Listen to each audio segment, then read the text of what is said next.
La segunda temporada de Dandadan fue decepcionante. No es ninguna novedad que esta no logró ser tan popular ni viral como la primera. Pero ¿por qué ocurrió eso? Hoy repasaremos sus episodios y arcos comparando qué pasó respecto a la primera temporada, si esto fue porque haya caído su calidad o sus conflictos sean menos interesantes, y si fue una decepción para los fans que querían ver esta continuación. Dicho esto, comencemos.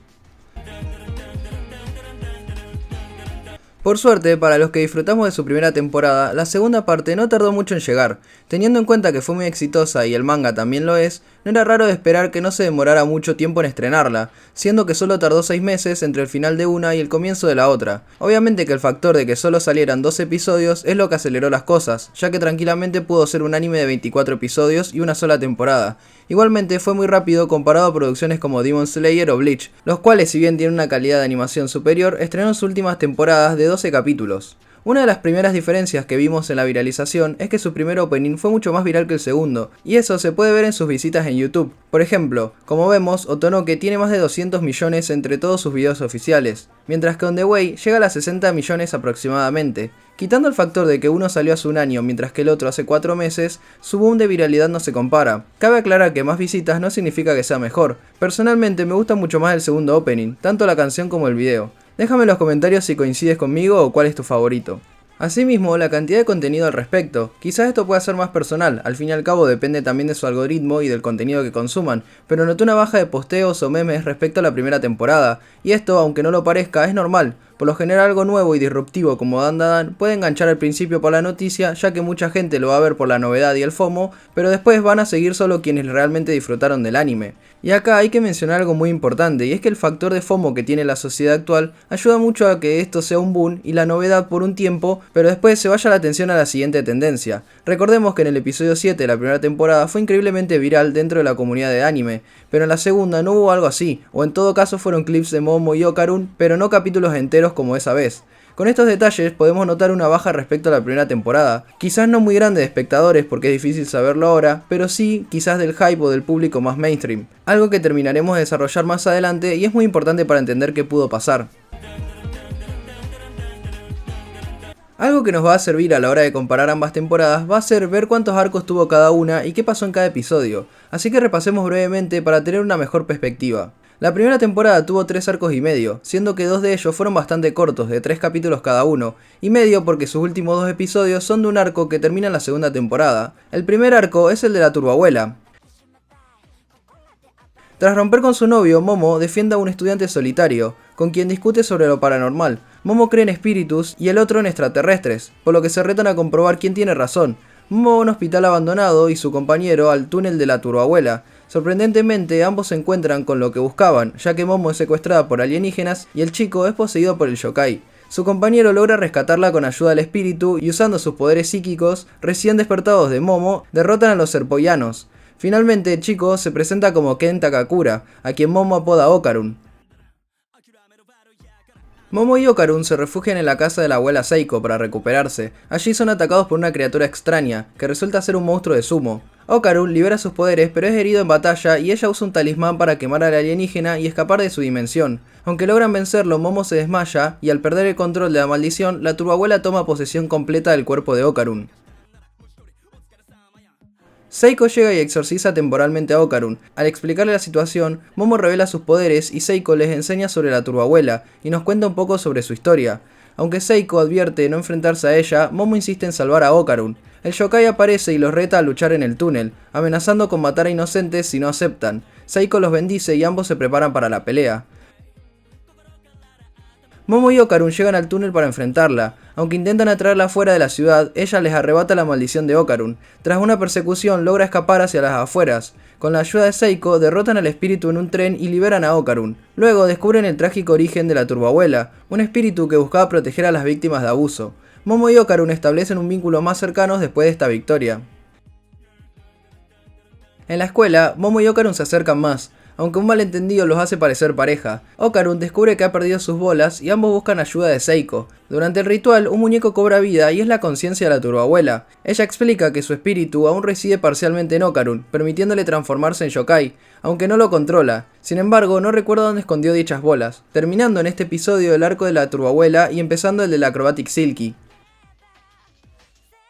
El peluche les explica que los testículos de Okarun, convertidos en Quintama, emiten una energía que atrae a los espíritus. Aira, una compañera, se revela como poseedora de uno de ellos y demuestra sus poderes espirituales.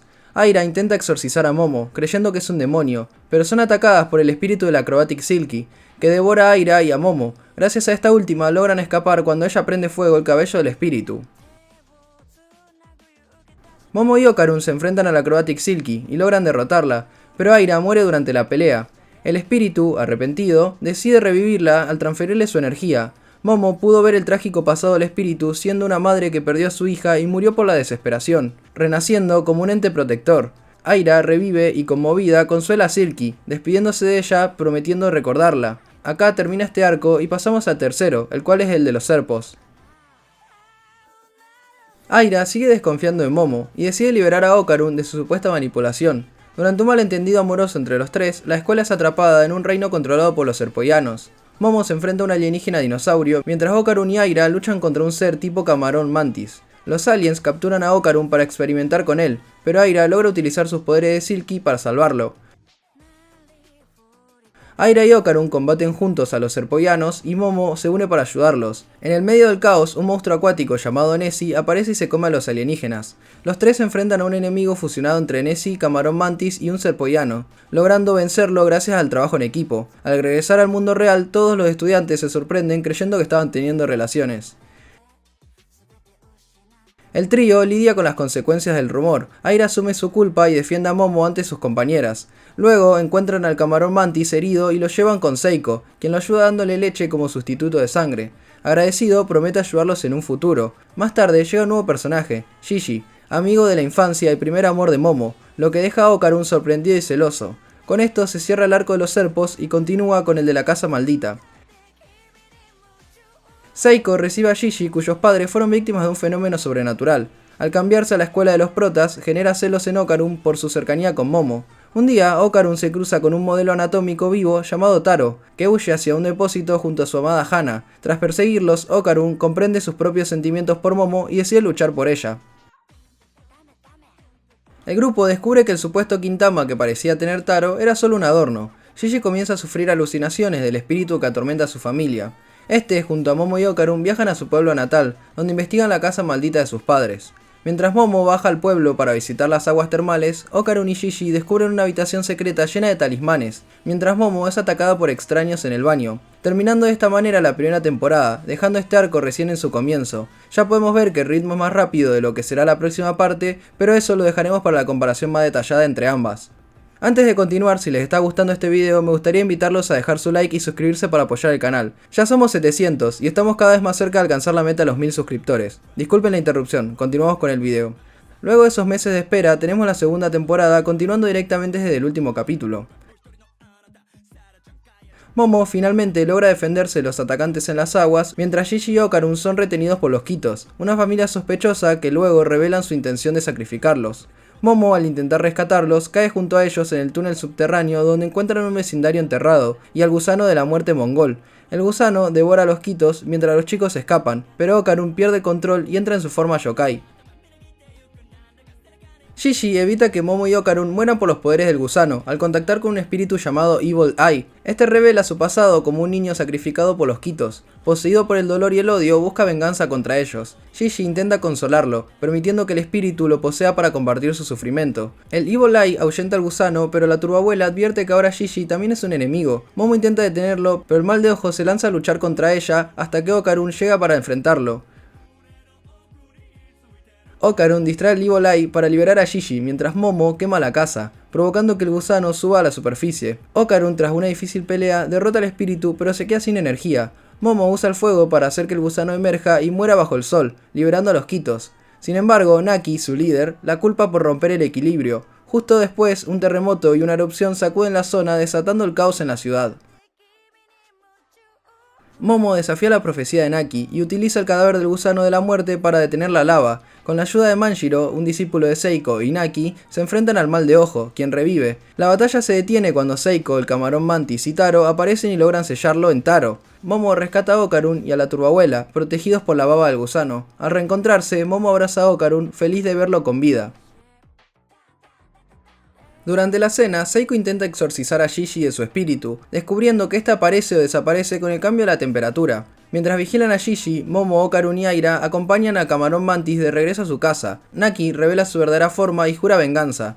Momo organiza una pijamada para cuidar a Gigi, pero una gota de salsa lo hace transformarse nuevamente, trayendo más problemas a la casa de Seiko. Acá termina este arco, dando lugar al segundo de esta temporada, el del Evil Eye o el de Mal de Ojo. El grupo usa agua caliente para frenar al Evil Eye, y Seiko recibe la ayuda de la banda Hayashi, exorcistas que usan música. Con su sonido debilitan al Mal de Ojo, pero al ver la desesperación de Gigi, Seiko detiene el ritual y permite que ambos convivan con ellos bajo vigilancia. Deciden entrenarse para contenerlo y fortalecer sus lazos. Momo consigue un trabajo de medio tiempo para ayudar a reconstruir la casa, mientras Okarun es llevado a un maid café por Miko y Muko, la cual, como curiosidad, su nombre fue cambiado en el anime ya que en el manga se llama Kei, donde se topa con Momo trabajando, dejándonos algunas situaciones muy graciosas. Momo trabaja avergonzada en el café mientras Okarun y sus amigas lo observan. Gigi aprende a controlar parcialmente al espíritu, pero en un accidente hace que el espíritu tome el control y ataque a Momo. Tras ser detenido, Gigi se culpa y se distancia de ellos. Okarun, queriendo ser más fuerte, se entrena con la turbabuela y Aira en una sala de música. Allí son absorbidos por una dimensión donde deben enfrentarse a compositores de música clásicos, liderados por Beethoven. Atrapados en el reino musical, Okarun y Aira luchan contra los compositores, mejorando su sincronía y ritmo gracias a los consejos de la turbabuela. Usando la música de Hayashi como guía, derrotan a los oponentes y escapan. De regreso, Manjiro les informa que Hayashi volverá a apoyarlos. Motivado, Okarun reta al Evil Eye a un duelo. Gigi acepta y permite ser poseído, iniciando una gran pelea entre ambos. Okarun y el Evil Eye pelean intensamente, destruyendo la casa de Seiko. Finalmente llegan a un acuerdo, entrenarán juntos y lucharán semanalmente, siempre que el espíritu no lastime a nadie. Con los padres Gigi recuperados, el grupo reconstruye la casa usando la nanotecnología, con la ayuda de su compañero. Poco después, rumores sobre una Quintama flotante despiertan la curiosidad de Momo, mientras Okarun es abordado por un nuevo compañero, Quinta Sakata. Con este episodio termina el arco del Evil Eye y comienza el último adaptado de momento, el cual es muy breve, siendo este el arco del Kaiju. Quinta, intrigado por la popularidad de Okarun, se le acerca para saber cómo se relaciona con Momo y Aira. En el medio de una confusión, Momo llega a la clase para contarle sobre la Quintama, provocando malentendidos con Rin, la representante. Después de clases, Momo y Okarun investigan el complejo donde se esconde la Quintama, seguidos por Quinta. Los tres son arrastrados a una dimensión donde descubren que el Quintama invisible es un kaiju camuflado que empieza a crecer incontrolablemente. El grupo intenta escapar del kaiju, pero Aira y Gigi terminan también involucrados. Momo coordina el combate, pero el enemigo derrota a Aira. Okarun la rescata exhausto, mientras Gigi y Quinta huyen. Cuando el sudor de Quinta cae sobre Gigi, el Mal de Ojo toma el control nuevamente. Ante la amenaza, Okarun idea construir un arma con la nanopiel de la casa, y Quinta imagina un gigantesco mecha con forma de Buda para luchar. Los protagonistas pilotan el mecha, pero al principio no logran sincronizarse. Quinta, motivado por su sueño de controlar un robot gigante, toma el mando y equilibra la pelea. Con ayuda de Momo y Aira, derrotan al kaiju y regresan al mundo real, aunque el público los ve. Al volver, descubren que el kaiju era un traje usado por una misteriosa chica, que le da un beso a Okarun ante la mirada choqueada de Momo. De esta manera terminó la segunda temporada y el arco del kaiju. En la tercera parte veremos el de los globalistas espaciales, gracias a este gran giro que dejó esta última escena. Entrando directamente a la comparación de arcos y cosas importantes que pasaron en cada temporada, tenemos que, en la primera tuvimos 3 arcos y medio, contando esos 2 últimos episodios. Por otro lado, en la segunda parte tuvimos 3 arcos, y acá no lo cuento como medio ya que tiene todo el desarrollo de la casa maldita. Teniendo en cuenta esto, no parece haber una gran diferencia entre ambos, y es que analizándolo de esta manera, no la hay. Personalmente me pareció que pasaron menos cosas, y lo digo entre comillas porque es solo una sensación, pero se debe a que 4 o 5 de los 2 episodios fueron sobre la mencionada casa maldita y después otros 4 o 5 sobre el Evil Eye, siendo que entre el 66% y el 83%, depende de qué capítulos consideremos de cada arco, de esta temporada fueron sobre temas muy conectados para no decir sobre la misma trama. Y eso no tiene nada de malo, ya que es bueno tener arcos más largos para desarrollar a los personajes o el lore del anime, pero teniendo en cuenta que es un anime de 12 episodios por temporada, sí que la primera va a dejar esa sensación de que tuvo un pacing mucho más rápido. Yendo a la comparativa entre lo que pasó en cada una, podemos analizar algunos puntos. Obviamente teniendo en cuenta que una es una secuela y tiene un ritmo lineal, entonces no se puede exigir de la misma manera, pero estos serían los siguientes: estructura narrativa, presentación de personajes, desarrollo de personajes, enemigos y puntos bajos y altos. Empezando con la estructura narrativa, obviamente en la primera temporada se centraron más en la presentación del mundo, las reglas y los poderes de los personajes, el lore sobre los yokais y los alienígenas. También nos muestran ese vínculo inicial entre Momo y Okarun, teniendo un ritmo más rápido y casi episódico, mientras en su segunda parte es más continuista, principalmente por las tramas de la casa y el mal de ojo, que conectan varios capítulos, consolidando de esta manera la historia y ya cerrando algunas tramas para abrir otras nuevas. En lo que respecta a la presentación de personajes, la primera tiene esa ventaja de qué es lo que debe hacer y se centra mucho en eso, aunque en la segunda tenemos varios personajes que también son presentados, quizás teniendo un rol no tan importante como los primeros, al menos por ahora, pero sí refrescan bastante la historia. En el desarrollo de sus personajes se invierten los roles, ya que se supone que en la segunda temporada ya tiene que verse esto, y la verdad es que cumple mucho, ya que vemos avanzar significativamente la relación de Momo y Okarun. Aira y Gigi son más unidos a los protas, mostrándonos cómo incluso conviven con tal de ayudar a Gigi. Volviendo a la relación entre los protagonistas, digno de un anime de romance, la manera en la que se maneja su relación, o incluso diría que mejor. Los momentos entre ellos son muy bien construidos y no se sienten forzados, como cuando Momo abraza a Okarun después de rescatarlo, o cuando se tocan las manos en el auto, y también vale la pena mencionar el intento de chamullo de Momo en el capítulo 9. Este avance entre ellos y las escenas de celos, las cuales son más constantes, aportan de manera positiva a la trama. Ya por último mencionar el beso de la chica alien, donde le rompen el corazón a Momo, que en un futuro veremos qué pasa con eso. En el apartado de enemigos, ambas tienen muy buenos, siendo estos de la mayoría de la cultura japonesa, como los yokais o los kaijus. Pero tampoco se cierra solo a eso, ya que vimos alienígenas también, y esta variedad le suma mucho a la trama. Igualmente, Dandadan se puede dar el lujo por su historia tan bizarra e impredecible. No es difícil de imaginar que en otro shonen más tradicional no funcionaría esta fórmula. En mi opinión me parecieron más interesantes lo de la segunda temporada por su historia, y porque la mayoría de los de la primera terminan siendo los poderes de los personajes principales. El último de los ítems son los puntos altos y bajos de cada una. Por ejemplo, en la primera se puede mencionar el episodio de la escuela donde los protas chocan sus dientes o cuando están desnudos enfrente de la clase, mientras que en la segunda parte tenemos los antes mencionados en su desarrollo de la relación. También la historia del Acrobatic Silky y lo del Evil Eye pueden ser comparables ya que ambas son geniales. A nivel de las peleas, la primera no está mal, pero creo que es superada por su continuación, ya sea por los combates entre Okarun y el mal de ojo, o el del mecha versus el kaiju. Otros grandes momentos que tuvo la antes mencionada son el dicho mecha formado por todos, la canción del exorcismo y Momo trabajando en un maid café. Si bien la primera no tiene puntos bajos en mi opinión, y la segunda se hizo un poco largo el arco de la casa maldita, creo que la segunda tiene mejores puntos altos que la primera. Una vez hechos los respectivos análisis y comparativas, pasemos a responder la pregunta del video.